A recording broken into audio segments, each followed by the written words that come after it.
Hi everyone, welcome back to my channel UPSC is Easy. My name is Shreya Rajan. We are going to continue with chapter Parliament. In the last lecture, we completed with Speaker. Due to technical difficulties, we were not able to complete with Deputy Speaker. तो सबसे पहले तो आपको पता होना चाहिए कि Deputy Speaker जो है, he is entitled to a regular salary and allowance which is fixed by the Parliament. और ये जो salary और allowance है, ये charge होता है on Consolidated Fund of India. Secondly, जब स्पीकर प्रिसाइड करते हैं ओवर द हाउस, उस वक्त जो डेप्यूटी स्पीकर हैं वो किसी भी ऑर्डिनरी मेंबर की तरह ही होते हैं. एट दिस टाइम ही और शी कैन स्पीक, पार्टिसिपेट और vote on any question before the house. Usually आप देखेंगे कि जो स्पीकर हैं वो रूलिंग पार्टी से आते हैं और जो डेप्यूटी स्पीकर है वो ऑपोजिशन पार्टी से आते हैं. हाउएवर, एक्सेप्शंस हमेशा से रहे हैं और ये कहीं लिखा नहीं गया है कॉन्स्टिट्यूशन में कि ऐसा होना चाहिए. तो एक्सेप्शंस रहे हैं, ज़रूरी नहीं है कि ये फॉलो हो.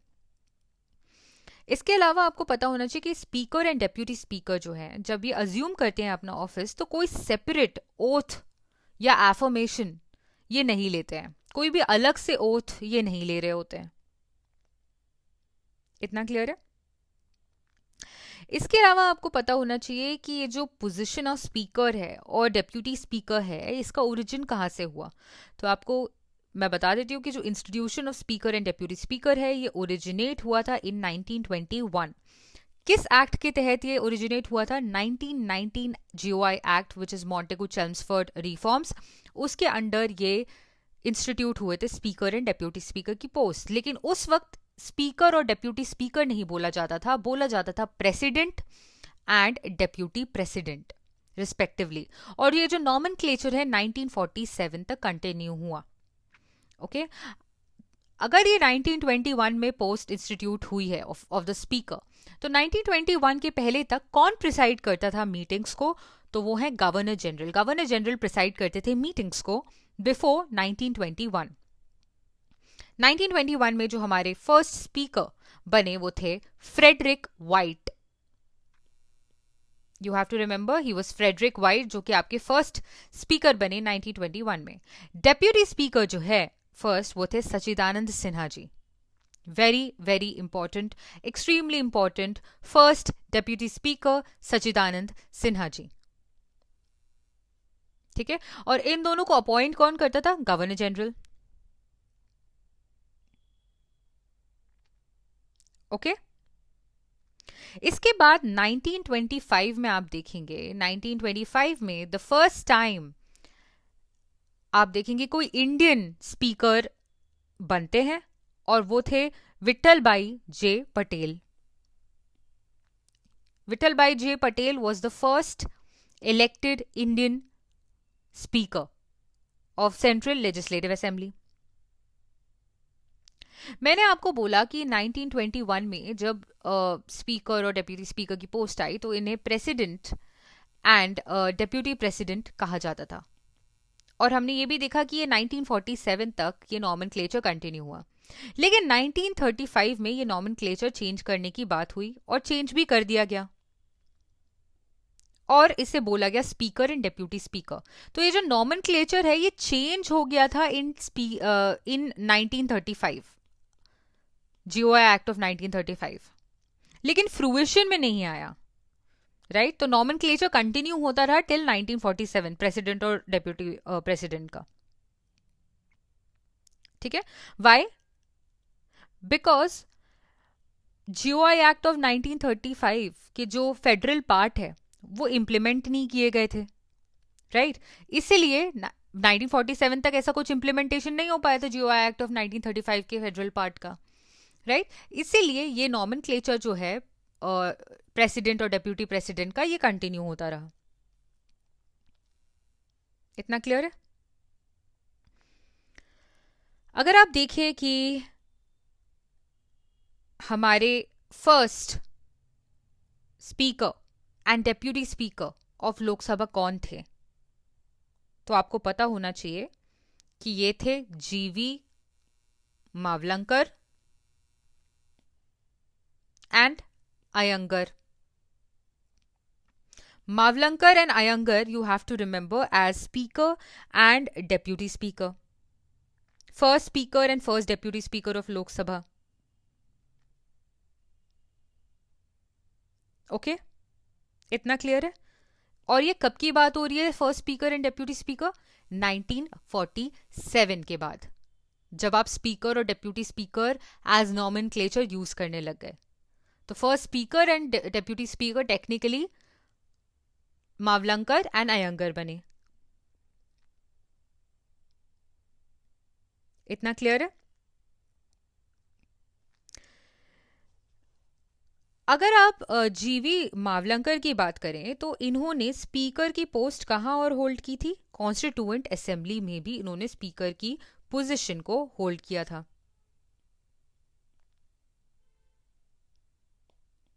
इसके अलावा प्रोविजनल पार्लियामेंट जो थी उसमें भी स्पीकर की पोजीशन जीवी मावलंकर जी ने ही होल्ड की थी. और ये लोकसभा के स्पीकर एक डेकेड तक रहे, 10 इयर्स तक रहे, 1946 से लेकर 1956 तक कंटिन्यूसली ये स्पीकर रहे. अब हम देखने वाले हैं panel of chairpersons of Lok Sabha. Panel of chairpersons कहां पे होते हैं? लोकसभा में होते हैं.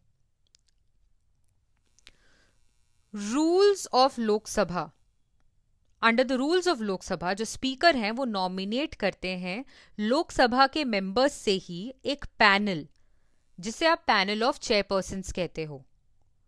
कौन नॉमिनेट करते हैं? स्पीकर नॉमिनेट करते हैं. कितने लोगों को? Not more than 10. 10 लोगों से ज्यादा को नहीं करते हैं.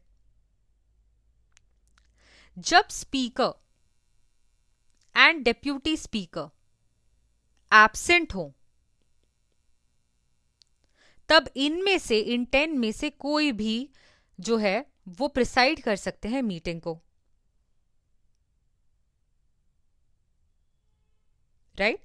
इन द एब्सेंस ऑफ स्पीकर और deputy speaker, any of them can preside over the house in the Lok Sabha. और जब वो प्रिसाइड कर रहे होते तब उनके पास सेम पावर होती है एज द स्पीकर. ये कब तक ऑफिस में रहते हैं? Until a new panel of chairpersons is nominated. When a member of panel of chairpersons is also not present, any other person determined by the house acts as the speaker. By chance ऐसी situation होती है कि speaker, deputy speaker और ये panel of chairpersons भी available नहीं है, तो उस वक्त जो हाउस बोलेगी उस इंसान को मतलब हाउस में से ही एक इंसान को स्पीकर की पोजीशन पे रखा जाएगा. He will act as the speaker. Right? ये कब की सिचुएशन बोली है? कब चेयरपर्सन एक्ट कर सकता है एज स्पीकर? कब पैनल ऑफ चेयरपर्सन में से कोई एक्ट करता है एज स्पीकर? आपको पता होना चाहिए कि ये तब नहीं बन सकते when the office is vacant. हमने सिर्फ एब्सेंस की बात की है. जब एब्सेंट होते हैं स्पीकर और डेप्यूटी स्पीकर तभी पैनल ऑफ चेयरपर्सन्स में से कोई प्रिसाइड करता है हाउस को. लेकिन अगर ये पोजीशन वेकेंट हो स्पीकर और डेप्यूटी स्पीकर की, तब पैनल ऑफ चेयरपर्सन्स में से कोई बन सकता है क्या स्पीकर? नहीं. They cannot act as speaker when the position of speaker और डेप्यूटी स्पीकर इज वेकेंट. ठीक है? जब वेकेंसी होती है तो स्पीकर की पोजीशन पे कौन एक्ट करेगा ये डिटरमाइन करते हैं प्रेसिडेंट. हाउस में से ही किसी को अपॉइंट कर देते हैं प्रेसिडेंट. ठीक है? और फिर जल्दी से जल्दी इलेक्शंस करवाए जाते हैं for the position of speaker and deputy speaker. ठीक है? इसके अलावा आपको पता होना चाहिए एक और टर्म जो है स्पीकर प्रो टेम.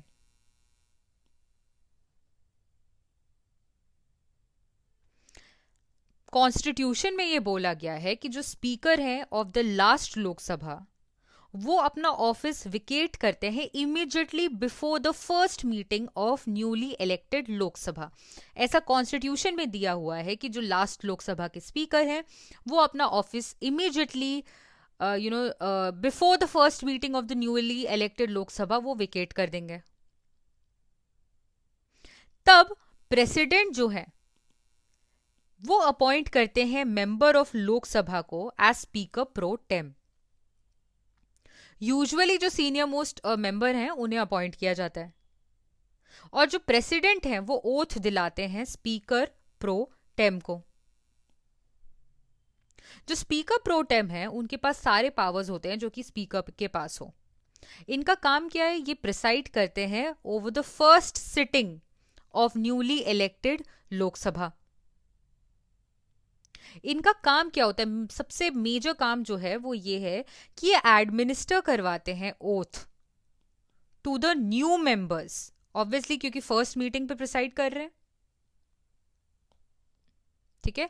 और ये ऑल्सो इनेबल करते हैं कि हाउस अपना स्पीकर इलेक्ट कर पाए, न्यू स्पीकर को इलेक्ट करने के लिए इनेबल करते हैं ये,